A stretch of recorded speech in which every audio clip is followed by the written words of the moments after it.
11वां अध्याय शिवलिंग की स्थापना और पूजन विधि का वर्णन। ऋषियों ने पूछा, सूची, शिवलिंग की स्थापना कैसे करनी चाहिए तथा उसकी पूजा कैसे, किस काल में तथा किस द्रव्य द्वारा करनी चाहिए। सूची ने कहा, महर्षियों, मैं तुम लोगों के लिए इस विषय का वर्णन करता हूँ। इसे ध्यान से सुनो और समझो। अनुकूल एवं शुभ समय में किसी पवित्र तीर्थ में, नदी के तट पर ऐसी जगह पर शिवलिंग की स्थापना करनी चाहिए जहाँ रोज पूजन कर सके। पार्थिव द्रव्य से, जलमय द्रव्य से अथवा तेजस द्रव्य से पूजन करने से उपासक को पूजन का पूरा फल प्राप्त होता है। शुभ लक्षणों में पूजा करने पर यह तुरंत फल देने वाला है। चल प्रतिष्ठा के लिए छोटा शिवलिंग श्रेष्ठ माना जाता है। अचल प्रतिष्ठा हेतु बड़ा शिवलिंग अच्छा रहता है। शिवलिंग की पीठ सहित स्थापना करनी चाहिए।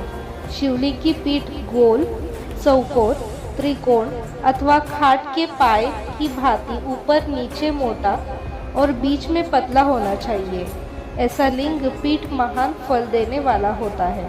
पहले मिट्टी अथवा लोहे से शिवलिंग का निर्माण करना चाहिए। जिस द्रव्य से लिंग का निर्माण हो उसी से उसका पीठ बनाना चाहिए।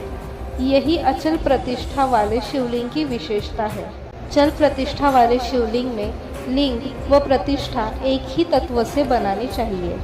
लिंग की लंबाई स्थापना करने वाले मनुष्य के 12 अंगुल के बराबर होनी चाहिए। इससे कम होने पर फल भी कम प्राप्त होता है, परंतु 12 अंगुल से लंबाई अधिक भी हो सकती है। चल लिंग में लंबाई स्थापना करने वाले के 1 अंगुल के बराबर होनी चाहिए, उससे कम नहीं। यजमान को चाहिए कि पहले वह शिल्प शास्त्र के अनुसार देवालय बनवाए तथा उसमें सभी देवगणों की मूर्ति स्थापित करे। देवालय का गर्भगृह सुंदर, सुदृढ़ और स्वच्छ होना चाहिए।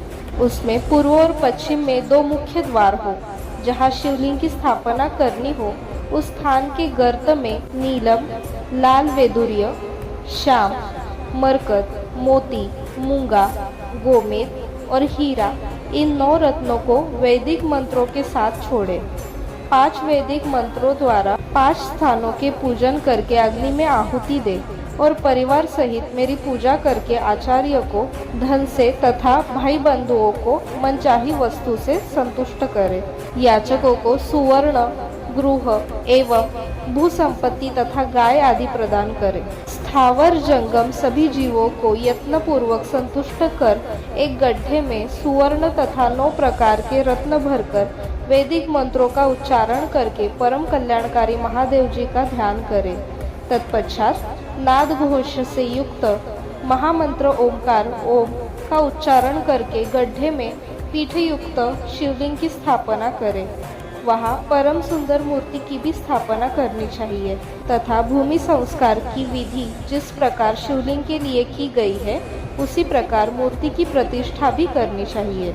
मूर्ति की स्थापना अर्थात प्रतिष्ठा पंचाक्षर मंत्र से करनी चाहिए। मूर्ति को बाहर से भी लिया जा सकता है, परंतु वह साधु पुरुषों द्वारा पूजित हो। इस प्रकार शिवलिंग व मूर्ति द्वारा की गई महादेव जी की पूजा शिवपद प्राप्त करने वाली है।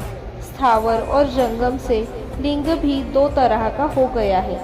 वृक्षलता आदि को स्थावर लिंग कहते हैं और कृमि कीट आदि को जंगम लिंग। स्थावर लिंग को सींचना चाहिए तथा जंगम लिंग को आहार एवं जल देकर तृप्त करना चाहिए। यो चराचर जीवों को भगवान शंकर का प्रतीक मानकर उनका पूजन करना चाहिए। इस तरह महालिंग की स्थापना करके विविध उपचारों द्वारा उसका रोज पूजन करें तथा देवालय के पास ध्वजारोहण करें। शिवलिंग साक्षात शिव का पद प्रदान करने वाला है। आवाहन, आसन, अर्घ्य, पाद्य, पाद्यांग, आचमन, स्नान, वस्त्र, यज्ञोपवीत, गंध, पुष्प, धूप, दीप, नैवेद्य, तांबूल, समर्पण, निराजन, नमस्कार और विसर्जन, ये 16 उपचार है। इनके द्वारा पूजन करें। इस तरह किया गया भगवान शिव का पूजन शिवपद की प्राप्ति कराने वाला है। सभी शिवलिंगों की स्थापना के उपरांत चाहे वे मनुष्य द्वारा स्थापित, ऋषियों या देवताओं द्वारा अथवा अपने आप प्रकट हुए हो, सभी का उपरयुक्त विधि से पूजन करना चाहिए, तभी फल प्राप्त होता है। उसकी परिक्रमा और नमस्कार करने से शिवपद की प्राप्ति होती है। शिवलिंग का नियम पूर्वक दर्शन भी कल्याणकारी होता है।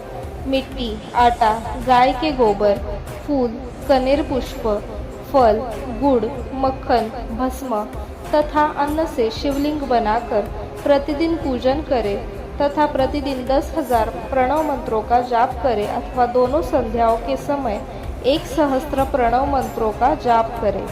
इससे भी शिवपद की प्राप्ति होती है। जपकाल में प्रणव मंत्र का उच्चारण मन की शुद्धि करता है। नाद और बिंदु से युक्त ओमकार को कुछ विद्वान समान प्रणव कहते हैं। प्रतिदिन 10,000 पंचाक्षर मंत्र का जाप अथवा दोनों संध्याओं को 1,000 मंत्र का जाप शिवपद की प्राप्ति कराने वाला है। सभी ब्राह्मणों के लिए प्रणव से युक्त पंचाक्षर मंत्र अति फलदायक है।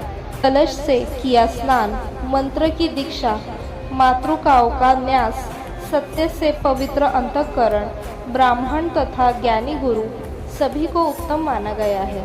पंचाक्षर मंत्र का 5 करोड़ जाप करने से मनुष्य भगवान शिव के समान हो जाता है। 1, 2, 3 अथवा 4 करोड़ जाप करके मनुष्य क्रमशः ब्रह्मा, विष्णु, रुद्र तथा महेश्वर का पद प्राप्त कर लेता है। यदि 1000 दिनों तक प्रतिदिन 1,000 जाप पंचाक्षर मंत्रों का किया जाए और प्रतिदिन ब्राह्मण को भोजन कराया जाए तो इससे अभिष्ट कार्य की सिद्धि होती है। ब्राह्मण को प्रतिदिन प्रातःकाल 1008 बार गायत्री मंत्र का जाप करना चाहिए, क्योंकि गायत्री मंत्र शिव पद की प्राप्ति कराता है। वेद मंत्रों और वैदिक सूक्तियों का भी नियम से जाप करें। अन्य मंत्रों में जितने अक्षर हैं उनके उतने लाख जप करें। इस प्रकार यथाशक्ति जाप करने वाला मनुष्य मोक्ष प्राप्त करता है।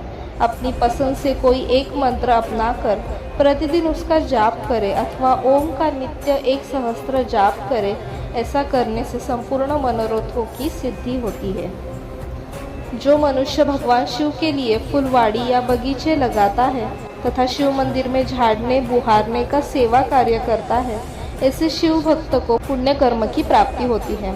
अंत समय में भगवान शिव उसे मोक्ष प्रदान करते हैं। काशी में निवास करने से भी योग और मोक्ष की प्राप्ति होती है। इसीलिए आमरण भगवान शिव के क्षेत्र में निवास करना चाहिए।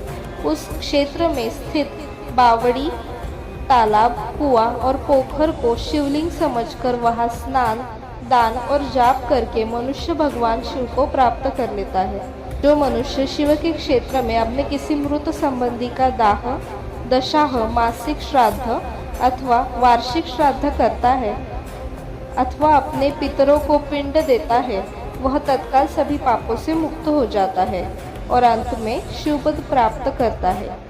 लोक में अपने वर्ण के अनुसार आचरण करने व सदाचार का पालन करने से शिवपद की प्राप्ति होती है।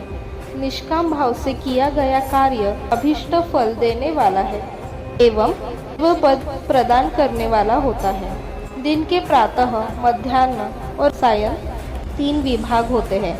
इनमें सभी को एक एक प्रकार के कर्म का प्रतिपादन करना चाहिए। प्रातःकाल रोजाना दैनिक शास्त्र कर्म, मध्याह्न सकाम कर्म तथा सायंकाल शांति कर्म के लिए पूजन करना चाहिए। इसी प्रकार रात्रि में 4 प्रहर होते हैं। इनमें से बीच के 2 प्रहर निश्चित काल कहलाते हैं। इसी काल में पूजा करनी चाहिए, क्योंकि यह पूजा अभिष्ट फल देने वाली है। कलयुग में कर्म द्वारा ही फल की सिद्धि होती है। इस प्रकार विधि पूर्वक और समयानुसार भगवान शिव का पूजन करने वाले मनुष्य को अपने कर्मों का पूरा फल मिलता है। ऋषियों ने कहा, सूत जी, से पुण्य क्षेत्र कौन कौन से हैं जिनका आश्रय लेकर सभी स्त्री पुरुष शिव पद को प्राप्त कर ले? कृपया हमें बताइए।